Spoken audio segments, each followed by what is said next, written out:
question at hand is how we help the United States decline gracefully as an empire, which is a leading question because some people in the United States don't actually want to admit to being an empire. And most of the United States certainly does not want to own to the possibility that we are in decline. That said, a lot of people, I think, are forced to admit that there are other emerging economies that may be poised to overtake ours. And if economics is a measure of empire, which it is, that is an issue. The other measure of empire, of course, is military. And the question as to whether we use military restraint or whether we use it forward, whether we use soft power or hard power, is essential. Since the Bush adventures in Afghanistan and Iraq, there has been a reluctance to pursue military adventurism, but, and a special reluctance, I dare say, to open a front, say, in a third Muslim country, because then there is a fair perception that the U.S., a Christian country, is going to war against Muslim countries.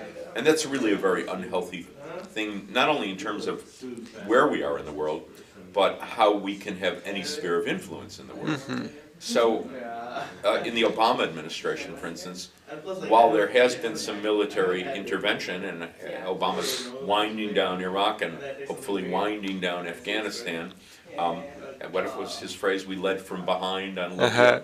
So, we still remain, by a huge measure, the largest military power. So even if China and India can approach us or even overtake us financially, it's going to take a long time for those nations to overtake us militarily.